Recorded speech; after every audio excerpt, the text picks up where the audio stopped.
Hello everyone and welcome to ETH Daily, a daily briefing on the latest in Ethereum. ConstitutionDAO raises over $40 million, StarkWare releases StarkNet Alpha 4 on the Gorli testnet, ConsenSys raises over $200 million, and Polygon commits $1 million to Gitcoin grants. All this and more from ETH Daily starts right now.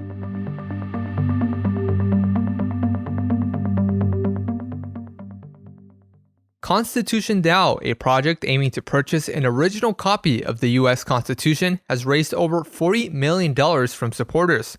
The copy of the Constitution will be auctioned through Sotheby's.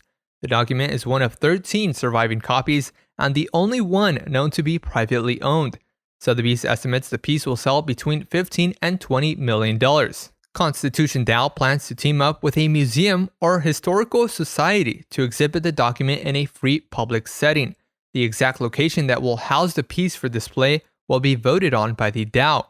Financial supporters of the project will not receive fractional ownership of the artifact, but rather a share of people governance tokens to be used for voting. ConstitutionDAO claims funds will be refunded if the auction is lost.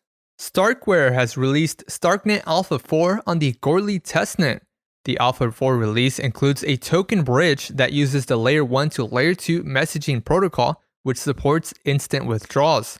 StarkNet is a permissionless Layer 2 Ethereum ZK rollup solution developed by StarkWare. This version of the release also introduces a change in the way contract addresses are calculated. Blocks are now identified via hash rather than ID. Contracts can also now get their own address via the new syscall. If successful, this version of the release will be deployed on Ethereum mainnet by the end of November. ConsenSys has raised $200 million in a fresh round of funding from HSBC, Coinbase Ventures, Marshall Wace, Parify, and Third Point, among others. The new round was raised at a $3.2 billion valuation. This comes after the company recently raised $65 million from MasterCard and JP Morgan earlier in April. ConsenSys is a blockchain technology company focused on products built on Ethereum.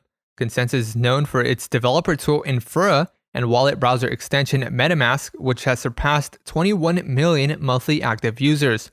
Joseph Lubin has already floated the idea of a MetaMask native mask token. The company plans to use the $200 million to expand its presence in Asia, of which ConsenSys is supporting central bank digital currency projects in Hong Kong, South Korea, and Singapore. ConsenSys also plans to hire 400 new employees. The company had notably laid off 20% of its workforce in February of 2020. Polygon has committed $1 million to Gitcoin grants in support of digital public goods. The funds will be allocated evenly across Gitcoin's quarterly grants rounds over the next 12 months. Initially, $200,000 will be allocated towards Gitcoin grants round 12, which begins on December 1st. $100,000 will be set aside towards funding projects focused on Polygon's Layer 2 solutions.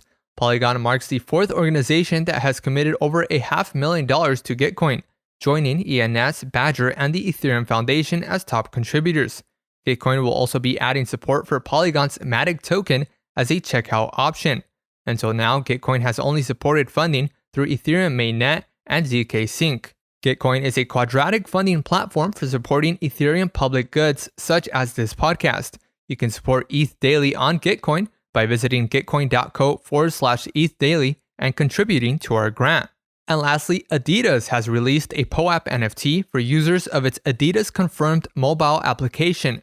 Adidas released an in-app notification that linked users to the POAP site where they could claim their collectible on their Ethereum wallet. There is only a supply of roughly 3,000 POAPs, of which all have already been claimed on a first-come basis.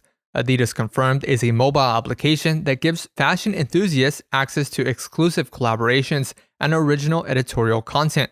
It marks the company's first move towards Web3 interactions. This has been a roundup of today's top news stories from ETH Daily. Please support this podcast by subscribing on ether.fm/listen. Follow us on Twitter at ETH Daily or subscribe to the newsletter at newsletter.ether.fm. Thanks for listening. We'll see you tomorrow.